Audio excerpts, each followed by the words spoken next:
The letter arrived at the ranch 3 days before the woman herself, carried by a dusty postal rider who looked like he had ridden through hell to deliver it. And Marcus Hamilton stood in his doorway reading words that would change everything he thought he knew about the arrangement he had made. Dear Mr. Hamilton, I hope this letter finds you well and that you will understand the situation I must explain before my arrival. When I answered your advertisement for a bride, I was truthful about everything except one matter of great importance. My mother, who is 68 years old and in declining health, has no one else in this world but me. I cannot and will not abandon her. If this changes your mind about our arrangement, I will understand completely, but I will be bringing her with me to Tascosa, Texas. If you find this unacceptable, please send word immediately and I will make other arrangements. Yours respectfully, Adelaide Duncan. Marcus read the letter 3 times, standing in the September heat of 1885, watching dust devils dance across his land. He was 32 years old, owner of 2,000 acres of good grazing land, and he had sent for a mail-order bride because the loneliness was eating him alive. Every advertisement he had placed made it clear he wanted a wife, a partner, someone to build a life with. He had not mentioned anything about taking on additional family members. His foreman, an older Mexican man named Santos, came up beside him. Bad news, boss. My bride is bringing her elderly mother, Marcus said, still staring at the letter. Santos was quiet for a moment. What are you going to do? Marcus folded the letter carefully and put it in his shirt pocket. The logical thing would be to send word back that the arrangement was off. He had built his ranch from nothing after his own parents died, and he knew how hard the land could be. An elderly woman would need care, attention, resources. But then he thought about what it must have taken for Adelaide Duncan to write that letter, knowing it might cost her everything. I am going to meet them at the stage station in 3 days, Marcus said, and we will figure it out. Santos nodded slowly. My grandmother used to say that family takes care of family always. Maybe this woman, she knows that too. The words settled into Marcus like seeds finding soil. Family takes care of family always. He had been alone for so long that he had almost forgotten what that meant. 3 days later, Marcus stood outside the stage station in Tascosa, his hat in his hands, watching the westbound stage roll in with a cloud of dust trailing behind it. His heart was beating faster than it had any right to, and he realized he was nervous in a way he had not been since he was a young man. The stage driver hopped down and opened the door, offering his hand to help the passengers disembark. The first woman who emerged was small and frail, her white hair pinned up beneath a faded bonnet. She moved slowly, carefully, and Marcus could see the tremor in her hands as she accepted the driver's assistance. This was the mother, then. She looked around with bright, intelligent eyes that took in everything. Then the second woman stepped down, and Marcus forgot how to breathe. Adelaide Duncan was not beautiful in the conventional sense that the paintings in fancy catalogs showed. She was tall, nearly as tall as he was, with strong shoulders and capable hands. Her hair was a rich brown color, pulled back in a practical bun, and her face was sun-touched and honest. But it was her eyes that caught him. They were green as spring grass, and they looked at him with a mixture of hope and defiance that made something in his chest tighten. "Mr. Hamilton," she asked, her voice clear and steady. "Miss Duncan," he replied, putting his hat back on. "Welcome to Tascosa." She helped her mother down the last step, keeping a protective arm around her. "This is my mother, Martha Duncan." Marcus stepped forward and took Martha's hand gently. "Madam, it is an honor to meet you." Martha's eyes were the same green as her daughter's, though faded with age. She looked at him with a directness that reminded him of his own grandmother. You received Adelaide's letter, then? I did, madam. And you are still here, Martha said. That speaks well of you, young man. I believe family takes care of family always, Marcus said, the words coming easier than he expected. If Adelaide is willing to become my wife, then her family becomes my family. That is the way I was raised, and that is the way I intend to live. He saw something shift in Adelaide's expression, a softening around her eyes that had not been there before. She had been braced for rejection, for anger, for disappointment. Instead, she was hearing acceptance. I have a wagon ready, Marcus continued. The ranch is about an hour's ride from town.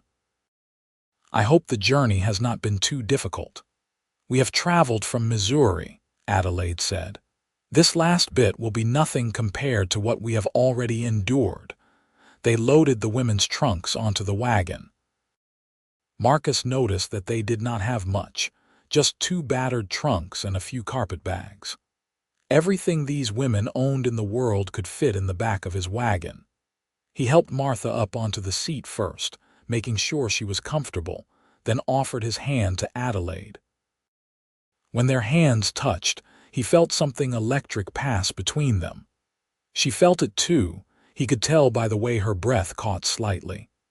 Their eyes met, and for a moment they were just 2 people standing in the Texas dust, wondering what their lives were about to become. The ride back to the ranch was filled with conversation.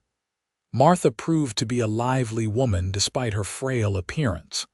She asked questions about the ranch, about the town, about the weather and the neighbors. Adelaide was quieter, but Marcus noticed how she took in everything, her eyes constantly moving across the landscape. It is very different from Missouri, Adelaide said finally. It takes some getting used to, Marcus agreed. The land is harder here, drier. But it is good land if you understand it. The cattle do well and we have a good well. The house is not fancy, but it is solid. Fancy is not what we need, Martha said. Solid is what matters. The ranch came into view as they crested a low rise.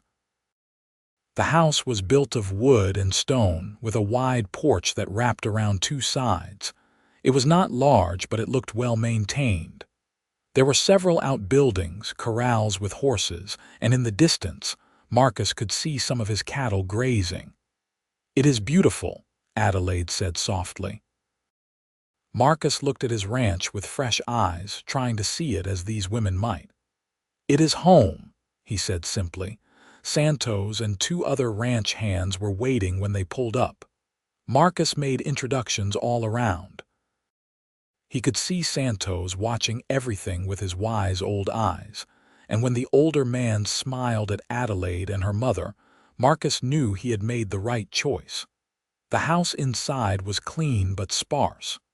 Marcus had done his best to prepare, but he knew it was still a bachelor's home. There were 2 bedrooms, a main room with a stone fireplace, and a kitchen that was functional but plain. I thought you and your mother could take the larger bedroom, Marcus said. I will sleep in the smaller one. Adelaide looked at him with surprise. But you said in your advertisement that you wanted a wife. I do, Marcus said carefully. But I also understand that we are strangers to each other. I will not force anything, Adelaide. We will take the time we need to know each other. If you decide this is not the life you want, I will not hold you to any obligation. Martha sat down in one of the chairs by the fireplace, her hands folded in her lap. Mr. Hamilton, I am old and I am sick. I do not know how much time I have left in this world. But I raised my daughter to keep her word, and she gave you her word that she would be your wife. If you are willing to let her mother stay here too, then I think you should have what you were promised. Mama, Adelaide said, her cheeks flushing. I am just speaking plainly, Martha said. This man has been more than fair. He could have turned us away, but he did not. That is the kind of man you want to build a life with. Marcus felt his own face heat up. I appreciate your words, Mrs. Duncan, but I meant what I said. Adelaide and I will take whatever time we need." That night, after a simple dinner of beef stew and bread that Santos's wife Rosa had prepared, Marcus sat on the porch and watched the stars come out. He heard the door open behind him and turned to see Adelaide step outside. "May I join you?" she asked. "Of course." She sat in the chair beside him, and for a long moment they were both quiet. The night sounds of the ranch filled the air, cattle lowing in the distance, horses moving in the corral, the wind moving through the grass. "Thank you," Adelaide said finally, "for not sending us away." "You do not need to thank me for doing what is right. Many men would not see it that way." She paused, her hands clasped in her lap. "My mother has a weak heart. The doctor in Missouri said she might have a year, maybe 2 if she is lucky. I could not leave her in a charity home. I could not abandon her." "Of course you could not," Marcus said. "What kind of daughter would that make you? The kind who might have better marriage prospects," Adelaide said with a bitter laugh. "I am 26 years old, Mr. Hamilton. I am well past the age most women marry. I am too tall, too plain, and now I come with an elderly mother who needs constant care. You had every right to refuse me." Marcus turned to look at her in the dim light from the house. "You are not plain, Adelaide, and your age does not matter to me. As for your mother, I meant what I said. Family takes care of family always. My own grandmother lived with us until she died when I was 20. She helped raise me after my mother passed. I learned that caring for our elders is not a burden, it is a privilege." Adelaide's eyes were bright with unshed tears. "I did not expect kindness." "Then you have not known the right kind of men." She smiled at that, a real smile that transformed her face. "Perhaps not." They sat in comfortable silence for a while longer. Then Adelaide said, "Tell me about your ranch. How did you come to own all this land?" So Marcus told her. He told her about his parents, who had come to Texas with dreams of building something lasting. He told her about the drought that killed their small herd, and how his father had died trying to save the cattle. He told her about his mother, who had worked herself to death trying to keep the ranch going. And he told her about how he had rebuilt it all, acre by acre, cow by cow, until he had something worth having. "But it has been lonely," Marcus admitted. "I have good men working for me and the land is productive. But at night when the work is done, there is nothing but empty rooms and silence. I want more than that. I want a partner. I want children someday. I want a family." "I want those things too," Adelaide said quietly. "I thought I had given up on them. But then I saw your advertisement, and I thought perhaps there was still a chance." "There is more than a chance," Marcus said. "If you are willing to give this a try, Adelaide, then so am I." She looked at him then, really looked at him, and Marcus felt himself being measured and evaluated. Whatever she saw must have satisfied her because she nodded slowly. "Then we will give it a try, Mr. Hamilton." "Marcus," he said. "Please call me Marcus. Then you must call me Adelaide." "Adelaide," he said, trying out the sound of her name. It felt right on his tongue. The next morning, Adelaide proved that she was not a woman who needed coddling. She was up before dawn, helping Rosa prepare breakfast, and by the time Marcus came in from checking the horses, there was coffee brewing and bacon sizzling in the pan. "You do not need to do all this," Marcus said. "I know I do not need to," Adelaide replied, "but I want to be useful. I want to earn my place here." "You already have a place here," Marcus told her. But he could see that she needed to do this, needed to prove herself, so he let it be. Martha was slower to wake, and Adelaide brought her breakfast in bed. Marcus could hear them talking in the bedroom, the low murmur of their voices, and he felt a pang of tenderness for these two women who had traveled so far on faith and hope. Later that morning, Marcus took Adelaide on a tour of the ranch. He showed her the cattle, the horses, the chickens that Rosa kept, and the vegetable garden that struggled in the Texas heat. Adelaide asked intelligent questions, her eyes taking in everything. "I worked in my uncle's store back in Missouri," she said. "I kept the books and managed the inventory. I am good with numbers." "Then you could help me with the ranch accounts," Marcus said. "I am better with cattle than I am with ledgers." They ended up at a small rise that looked out over the best pastureland. The grass was brown from the late summer heat, but Marcus could see it as it would be in spring, green and lush. "This is my favorite spot on the whole ranch," Marcus said. "On a clear day you can see for miles." Adelaide stood beside him, shading her eyes with her hand. "It is beautiful." "Harsh but beautiful." "That is Texas," Marcus agreed. "Everything here demands respect. The heat, the drought, the storms when they come. But if you can survive it, if you can work with the land instead of against it, then it will give you everything you need." "Is that what you are asking of me?" Adelaide asked. "To work with you instead of against you." Marcus turned to face her. They were standing close, close enough that he could see the small freckles across her nose and the way her hair escaped in small wisps from her bun. "I am asking you to be my partner, Adelaide, in all things. I will not pretend that this life is easy. It is hard work and there will be difficult times, but I promise you that I will never treat you as less than an equal. Your thoughts, your opinions, your feelings, all of that matters to me." "I have never had that," Adelaide said softly. "My father died when I was young, and my uncle, though he meant well, always saw me as a burden, someone to be managed and controlled." "You will never be a burden here," Marcus said firmly. "And I will never try to control you. We are building something together, you and I. That requires both of us to have a voice."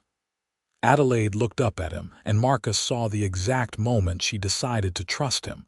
It was there in her eyes, a softening, an opening. Without thinking, he reached out and took her hand. She did not pull away. Instead, she squeezed his fingers gently. "Then let us build something together, Marcus."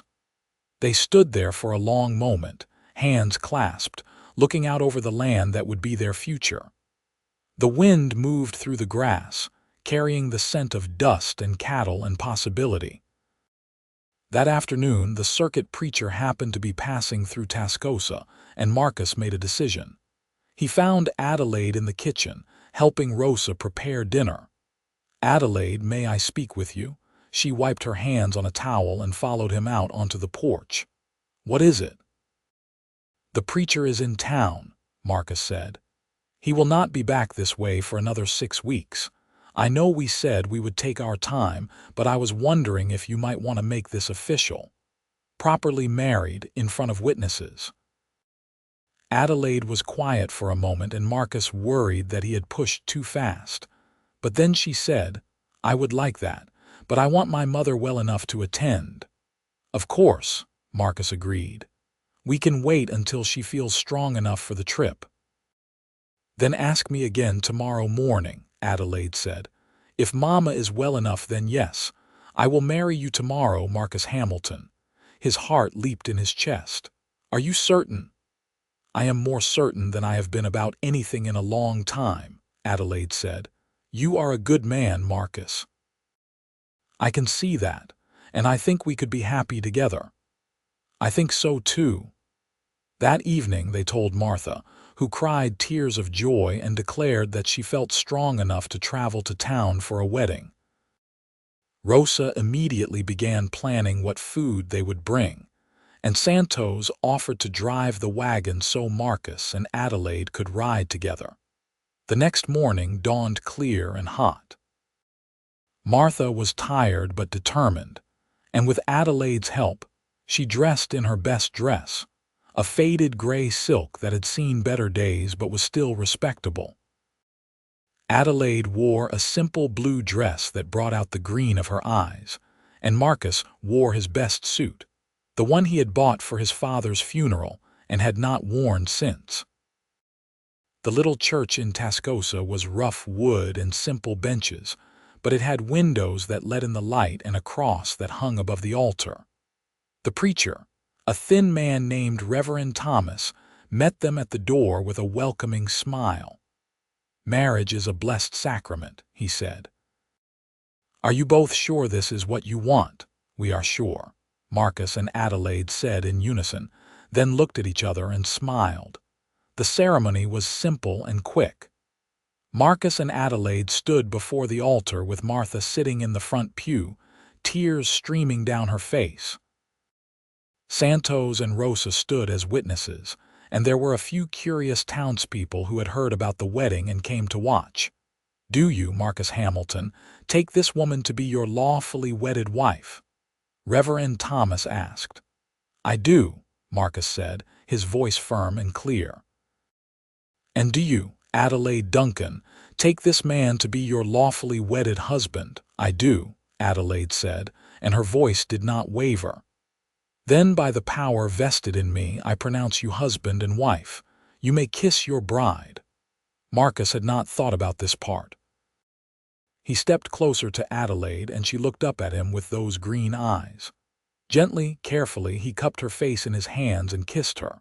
It was a soft kiss, a promise of things to come, and when they pulled apart, Adelaide was blushing and smiling. "I present to you Mr. and Mrs. Marcus Hamilton," Reverend Thomas announced, and the small congregation applauded. Outside the church, neighbors came up to offer their congratulations. Marcus knew most of them, ranchers and store owners and their wives, and he introduced Adelaide to each one with pride. She handled herself beautifully, remembering names and asking questions, and Marcus could see that people were impressed by her. They had a small celebration back at the ranch.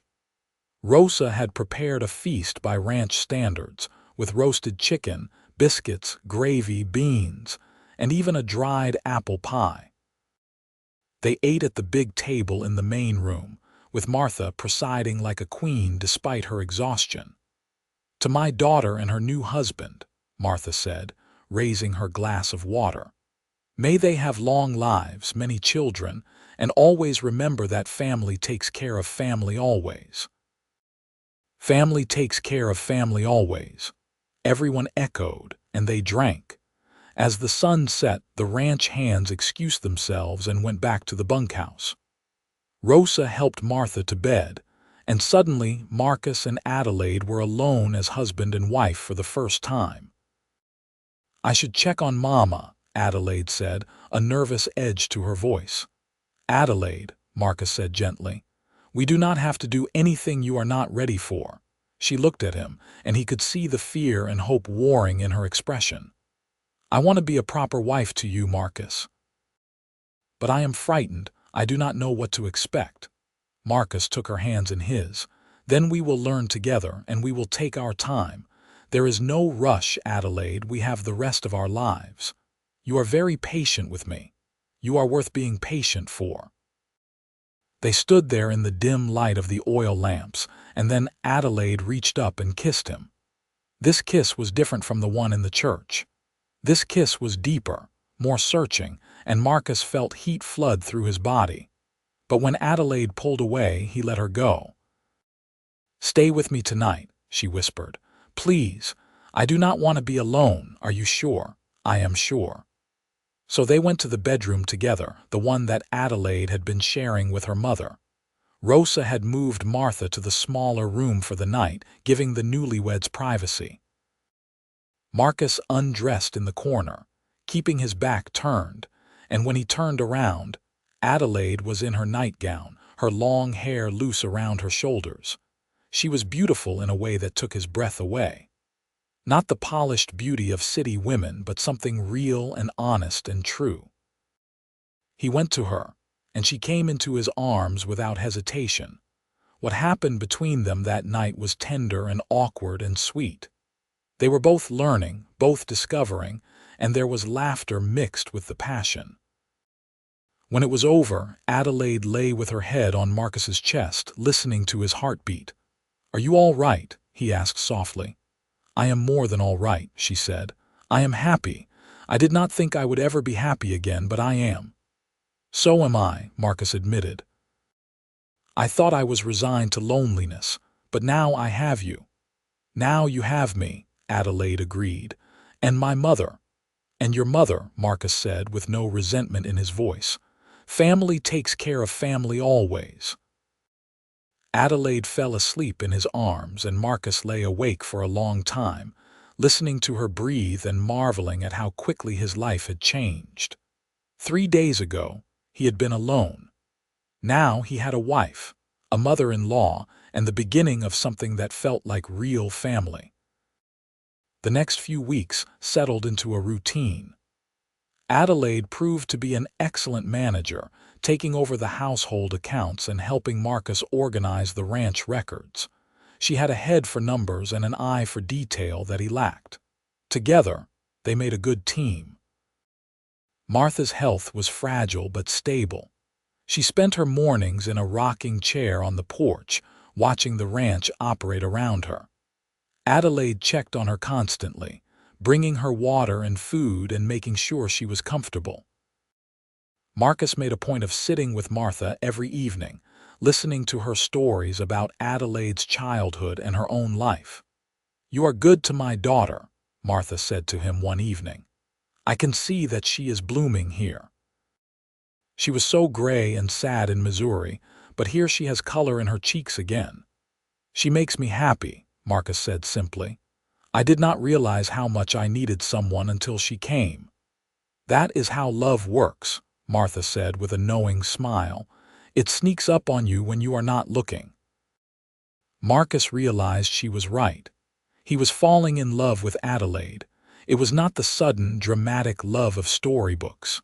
It was quieter than that, more gradual. It was in the way she laughed at his jokes, the way she touched his hand when she walked past him, the way she looked at him over breakfast like he was the only person in the world.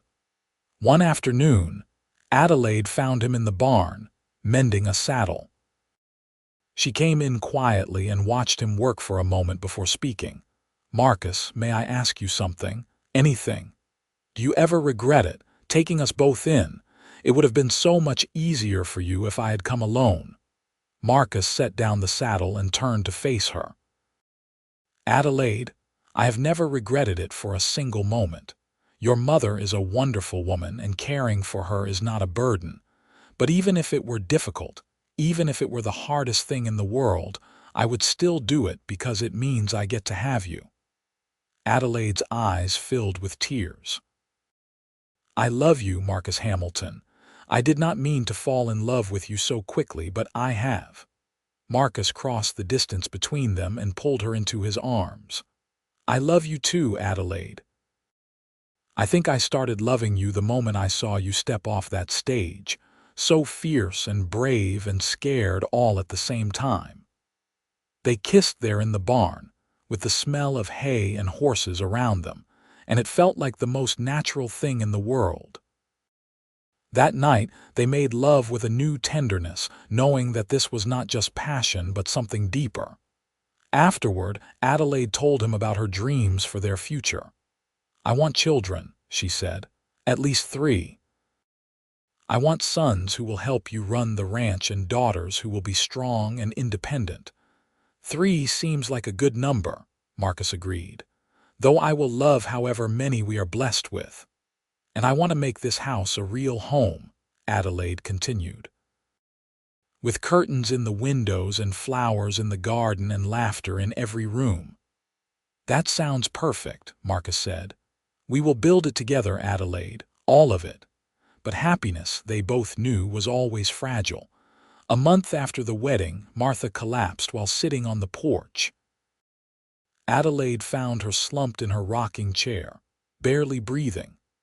Marcus rode hard into town to fetch the doctor while Adelaide stayed with her mother, holding her hand and praying. Dr. Mitchell came back with Marcus, his black bag in hand and his face grave. He examined Martha thoroughly while Adelaide and Marcus waited anxiously in the main room. "Her heart is failing," Dr. Mitchell said when he finally emerged. "I am sorry, but there is nothing I can do. She might have days or she might have weeks, but I do not think she will see Christmas."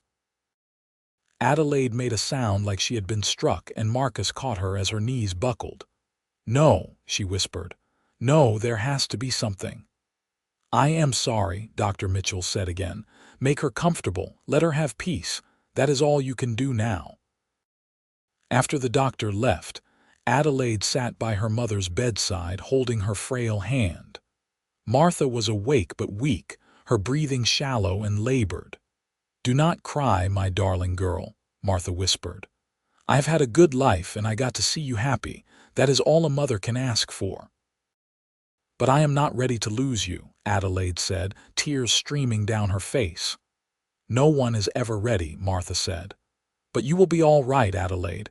You have Marcus now and he is a good man. He will take care of you. I know he will.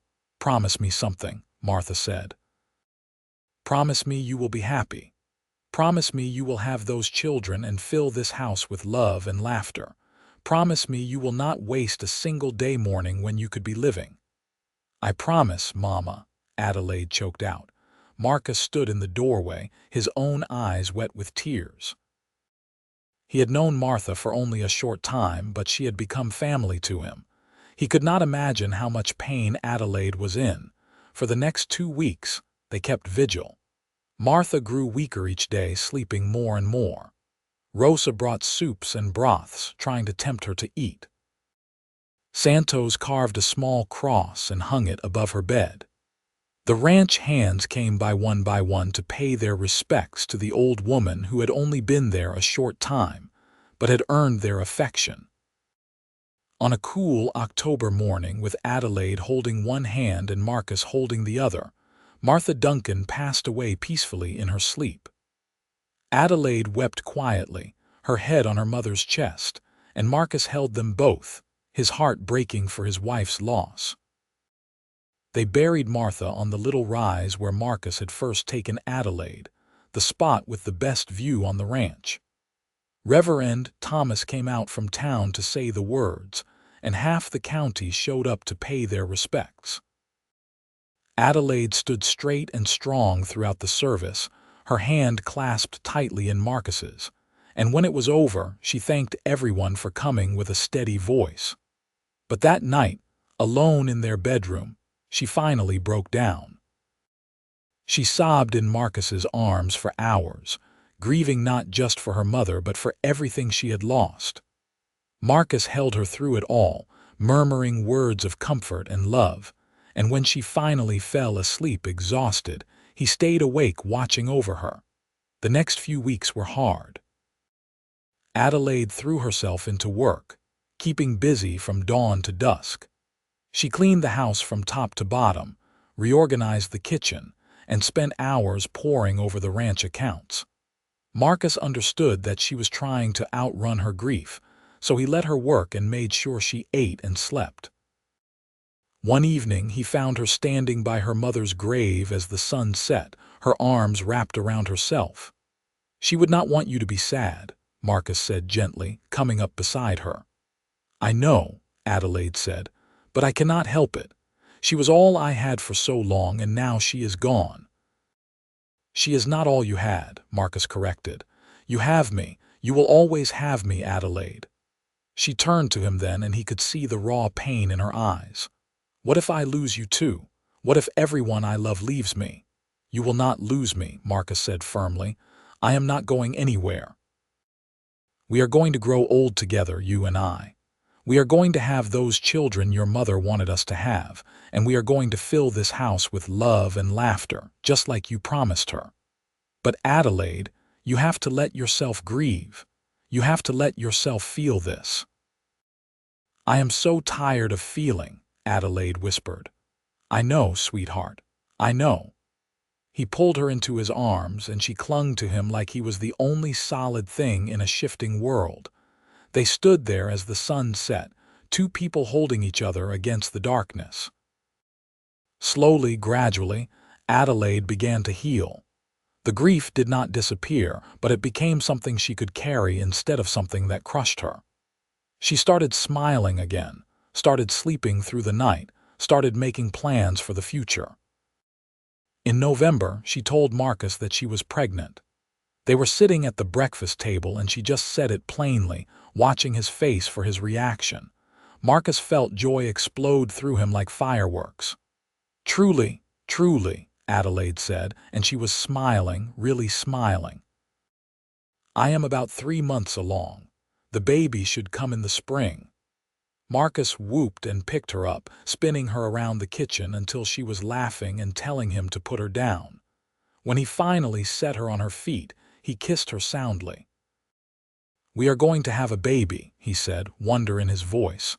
"We are going to have a baby," Adelaide confirmed. "Oh, Marcus, I wish Mama could have known." "I think she did know," Marcus said. "I think that is why she was at peace at the end. She knew you would be taken care of." Adelaide placed her hands on her still flat stomach. "I want to name the baby after her. If it is a girl, Martha. If it is a boy, Matthew." "Those are good names," Marcus agreed. "Strong names." The pregnancy was not easy. Adelaide was sick most mornings, and as her belly grew, she found it harder to do the work she was used to doing. But Marcus was patient and attentive, and Rosa became like a mother to her, showing her how to prepare for the baby and what to expect. They converted the smaller bedroom into a nursery, and Marcus spent his evenings building a cradle from smooth oak wood.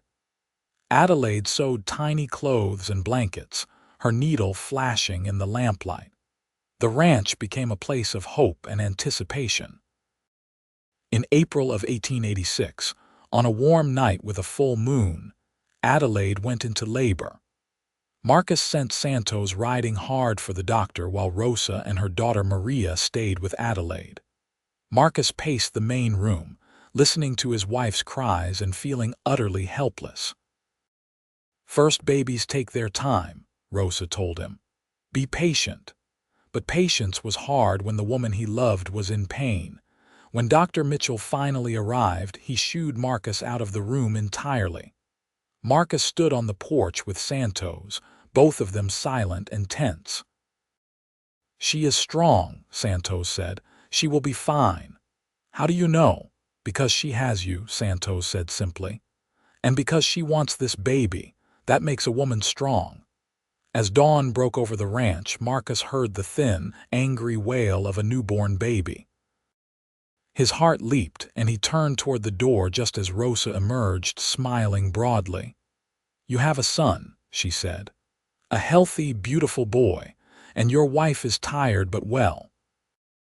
Marcus rushed inside to find Adelaide propped up on pillows, holding a tiny bundle wrapped in one of the blankets she had sewn. She looked exhausted and radiant all at once, and when she smiled at him, Marcus felt his heart overflow. "Meet your son," Adelaide said. "Meet Matthew Hamilton." Marcus approached carefully, almost afraid to touch something so small and perfect. But when Adelaide placed the baby in his arms, something inside him shifted and settled. This was his son, his family, his future. "He is perfect," Marcus breathed. "He is ours," Adelaide said. "And he is going to be strong and brave, just like his father." "And smart and capable, just like his mother," Marcus added. They sat together as the sun came up, the three of them a complete family, and Marcus thought about Martha's words. Family takes care of family always. He finally understood what that truly meant. Matthew was a good baby, healthy and strong. He had Adelaide's green eyes and Marcus's dark hair, and from the very beginning, he seemed to know that he was loved. The ranch became a different place with a baby in it. There was laughter and crying and the constant activity of caring for an infant. Adelaide proved to be a natural mother, though she confessed to Marcus late at night that she was terrified of doing something wrong. "I never had younger siblings," she said. "I do not know what I am doing half the time." "None of us know what we are doing," Marcus assured her. "We are all just doing our best." As Matthew grew, the ranch prospered.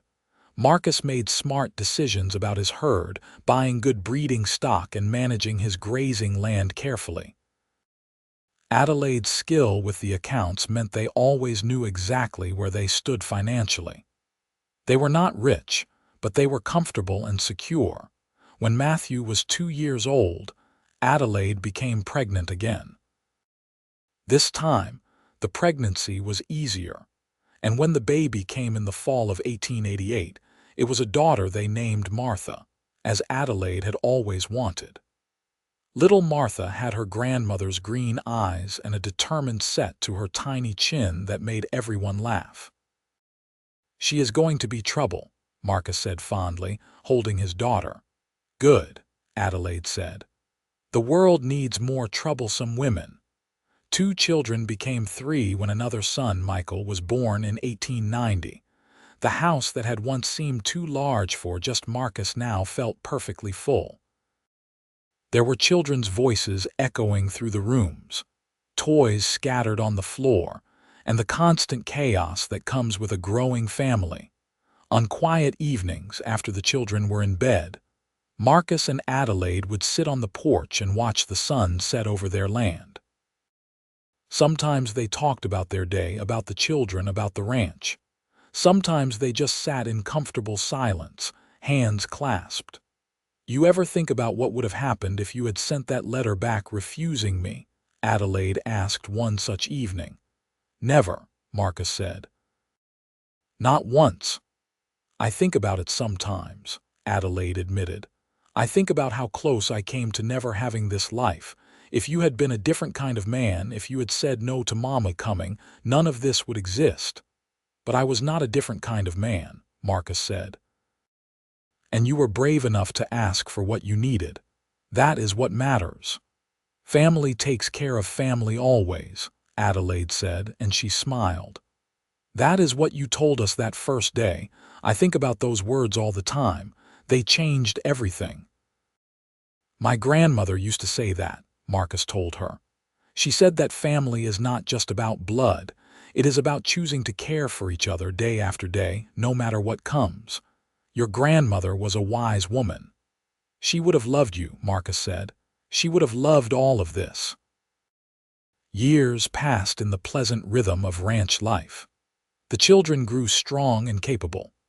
Matthew learned to ride almost before he could walk, and he followed his father everywhere, eager to learn about cattle and horses and the land.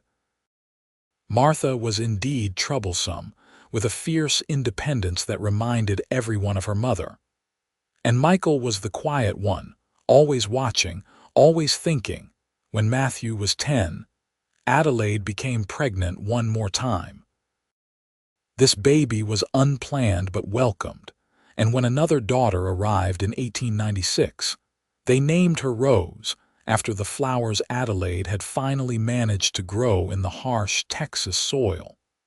The house Adelaide had dreamed of had become a reality. There were curtains in every window, pictures on the walls, and a piano in the main room that the children were learning to play. The garden produced vegetables every summer, and Adelaide had learned to can and preserve, so they had food through the winter. Marcus expanded the ranch, buying adjacent land when it became available. He became known throughout the county as a fair employer and a good neighbor. People sought his advice on cattle and water rights, and he served on the town council for several terms. But more than any of that, he was a husband and father. He never missed a meal with his family if he could help it. He taught his sons to work hard and treat others with respect. He taught his daughters that they could do anything they set their minds to. And every single day he made sure Adelaide knew that she was loved. "You remember our wedding day?" Adelaide asked one evening. They were sitting on the porch, watching their children play in the yard. Matthew was 16 now, already taller than his father. Martha at 14 was turning into a beautiful young woman.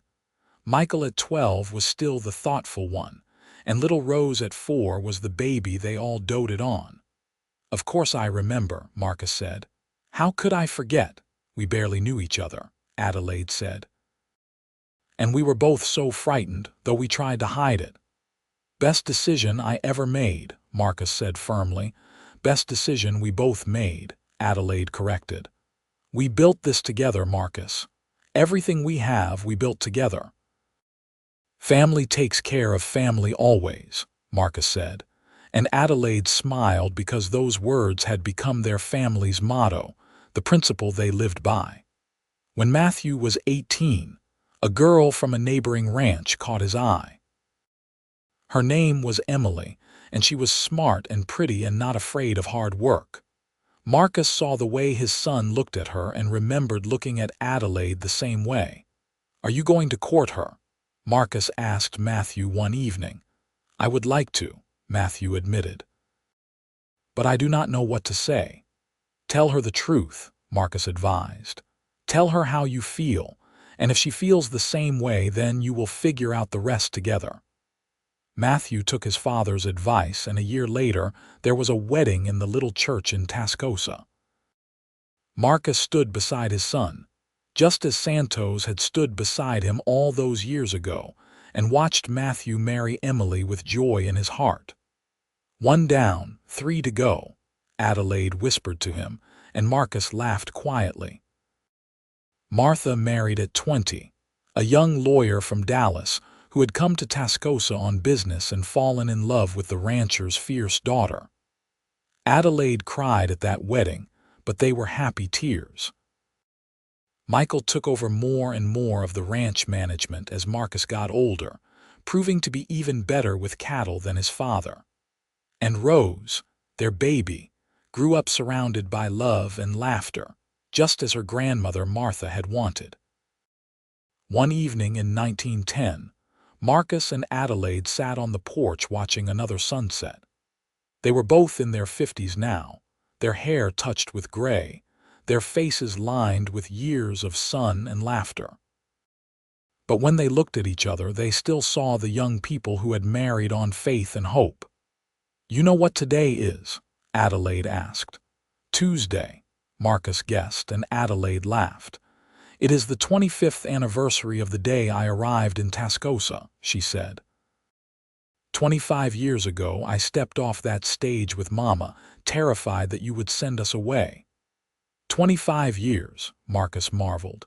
"It feels like yesterday and forever ago all at once." "I have been thinking about Mama," Adelaide admitted. "I wish she could have seen all this. The children, the grandchildren, everything we built." "I think she did see it," Marcus said. "Maybe not with her eyes, but she knew you would be happy." "I am happy," Adelaide said. "More than I ever dreamed possible. You gave me everything, Marcus." "We gave each other everything," Marcus corrected. "That is how a good marriage works." They sat in silence for a moment, and then Adelaide said, "We should plant a tree on Mama's grave, a big one that will give shade and last for generations. So our great-grandchildren will know that she was here, that she was part of this family." "That is a good idea," Marcus agreed. "We will plant it this week." They did plant that tree, a strong oak that would grow tall and wide. And beneath it, they placed a new headstone with words that Adelaide chose. "Martha Duncan, beloved mother and grandmother, who taught us that family takes care of family always." The years continued to pass gently. Matthew and Emily had 3 children of their own. Martha and her lawyer husband had 2. Michael married a schoolteacher and had 4. And Rose, the baby, married a veterinarian and gave Marcus and Adelaide twin grandchildren who kept everyone on their toes. The ranch that Marcus had built alone became a family empire, passed down through the generations. But it was never about the land or the cattle or the money. It was always about the family, about the bonds they had formed and strengthened over the years. On their 30th wedding anniversary, the whole family gathered at the ranch for a celebration. The house overflowed with children and grandchildren, with laughter and stories and love. Marcus stood at the head of the table, Adelaide beside him, and looked at the faces around him. 30 years ago," he said, "a brave woman stepped off a stage in Tascosa with her mother, not knowing if I would accept them or turn them away. Adelaide, you took a risk on me, and I am grateful every single day that you did. You have given me a life beyond anything I could have imagined.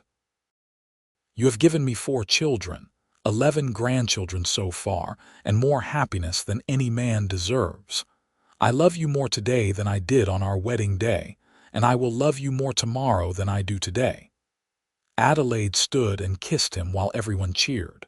And I love you, Marcus Hamilton. You showed me that there are good men in this world, men who keep their word and honor their commitments. You showed me that family is not about blood, but about choice and love and care. You gave me and my mother a home when we had nowhere else to go, and you have given me a lifetime of happiness. I am the luckiest woman in the world. They raised their glasses, all of them together, and Marcus said the words that had guided their family for 30 years. Family takes care of family always. Family takes care of family always. Everyone echoed, and they drank. That night, after everyone had gone home or to bed, Marcus and Adelaide sat on their porch one more time. The moon was full, casting silver light across the land, and the night was peaceful. "It has been a good life," Adelaide said softly. "The best life," Marcus agreed. "Do you think we did right by them?" "The children, I think we did our best," Marcus said. "We taught them to work hard, to love deeply, and to take care of each other. That is all any parent can do." "Then I am satisfied," Adelaide said. They sat in comfortable silence, and Marcus thought about everything that had brought them to this moment. A letter from a desperate woman. A decision to be kind instead of practical. A wedding between strangers. A mother-in-law who taught them about family. 4 children and 11 grandchildren and counting. 30 years of laughter and tears, hard work and joy, challenges and triumphs. "Thank you," Marcus said suddenly. "For what?" "For being brave enough to write that letter, for bringing your mother, for giving this life a chance, for loving me." "Thank you for accepting us," Adelaide replied. "For seeing past the inconvenience to the possibility.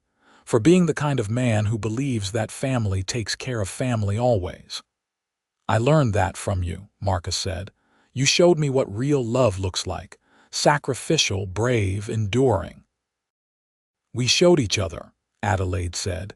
They kissed then. A soft kiss full of 30 years of love and partnership. When they pulled apart, Adelaide rested her head on Marcus's shoulder, and they watched the stars come out one by one. "You think our great-grandchildren will sit here someday?" Adelaide asked. "I hope so," Marcus said.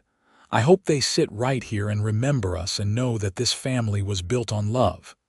"It was built on more than love," Adelaide said. "It was built on faith and hard work and the belief that we are stronger together than apart." "Then let us make sure they know that," Marcus said. "Let us make sure every generation understands that family takes care of family always, no matter what, no matter who. Family is family." "Family is family," Adelaide agreed. They sat on that porch until the moon was high and the air turned cold. Then they went inside to the house they had filled with love and laughter, the house that had started as a bachelor's lonely refuge and become a home full of life. Years later, when Marcus was 72 and Adelaide was 66, they sat once more on their porch. Their bodies were old now, worn by decades of hard work and Texas sun. But their love was as strong as ever, perhaps stronger, tempered by time and trial. "I am tired," Adelaide admitted. "More tired than I have ever been." "Then rest," Marcus said gently. "You have earned your rest." "But there is still so much to do," Adelaide protested weakly. "The children can do it," Marcus said. "They are strong and capable because you taught them well. It is all right to let them take over now." Adelaide was quiet for a moment. "I do not want to leave you, Marcus." "I do not want you to leave either," Marcus said, his voice thick with emotion. "But when the time comes, I will be all right. Because you have given me a lifetime of happiness to remember, promise me you will not be alone. Adelaide said. "Promise me the children will take care of you." "They will," Marcus assured her, "because you taught them that family takes care of family always." Adelaide smiled at that. "I did not I? We both did." "We did." They sat in silence, holding hands, watching their land, their legacy, their life. And Adelaide thought about her mother, who had died in this very house 39 years ago, and how everything had turned out exactly as Martha had hoped. Adelaide had been happy. She had had children and filled the house with love and laughter. She had not wasted a single day. "I kept my promise to Mama," Adelaide said softly. "You did," Marcus confirmed. "You kept every promise you ever made." Adelaide passed away peacefully in her sleep 3 weeks later, with Marcus holding her hand, and their children gathered around her bed. They buried her on the rise beside her mother, under the shade of the oak tree they had planted so many years before. Marcus lived another 5 years, cared for by his children exactly as Adelaide had asked. He spent his days on the porch, watching the ranch operate, telling stories to his great-grandchildren about their grandmother, and the day she arrived in Tascosa with nothing but courage and hope. "Tell us again about how you fell in love," little Martha, his great-granddaughter, would ask, and Marcus would tell the story again, never tiring of it. "Your great-grandmother wrote me a letter saying she was bringing her elderly mother, and I could have said no. But I believed that family takes care of family always, so I said yes, and that decision changed everything. We built this whole life together, she and I. Everything you see, everything you are, it all started with that choice to be kind, to be accepting, to be family." Was it love at first sight? Young Marcus, his great-grandson, would ask. No, Marcus would admit. It was not love at first sight, it was something better. It was choice at first sight. We chose to give each other a chance. We chose to build something together. We chose to love each other every single day. And that, my children, is more powerful than any lightning strike of instant love. We built our love carefully, stone by stone, day by day, and it lasted a lifetime. When Marcus passed away in the winter of 1920, surrounded by 3 generations of family, his last words were about Adelaide. "Tell her I kept my promise," he whispered to Matthew, who was now a gray-haired man himself. "Tell her I loved her every day." "She knows, Papa," Matthew said through his tears. "She knows." They buried Marcus beside Adelaide under the oak tree that had grown tall and strong. The stone they placed read, "Marcus Hamilton, beloved husband, father, and grandfather, who believed that family takes care of family always." The ranch continued through the generations, just as Marcus and Adelaide had hoped. Their children and grandchildren and great-grandchildren gathered there every year on the anniversary of Marcus and Adelaide's wedding. They sat on that same porch, looking out over land that had fed and sustained their family for decades, and they told the story of how it all began. They told about a mail-order bride who brought her elderly mother, and about a rancher who said that family takes care of family always. They told about a marriage that started with strangers and became the greatest love story their family had ever known. They told about hard work and sacrifice, about laughter and tears, about building something that would last beyond any single lifetime. And as they told the story, they made sure every generation understood the lesson that Marcus and Adelaide had lived. That family is not about convenience or ease, that love is a choice made every day, and that the greatest legacy anyone can leave is a family that knows how to take care of each other, always and forever. The oak tree grew taller each year, its branches spreading wide to shelter the 2 graves beneath it. Wildflowers grew there in the spring, purple and yellow and white, and birds nested in the branches. It became a place of peace and remembrance, a place where the family came to think and pray and remember the two people who had started it all. And if you stood very quiet beneath that tree on certain evenings, when the sun was setting gold across the Texas grassland, you might almost hear the echo of two voices, laughing together, planning their future, promising to love each other through whatever came. You might almost see them, Marcus and Adelaide Hamilton, sitting on their porch, hands clasped, watching over the family they had built with courage and faith and love. Because some love stories do not end with death. Some love stories become something bigger than two people. They become legacy, become example, become the foundation on which generations are built. The story of Marcus and Adelaide Hamilton was one of those love stories. It was about a brave woman who risked everything, a good man who chose kindness over convenience, and a love that proved that family takes care of family always. No matter what, no matter who, forever and always, across all the years and all the generations that would come.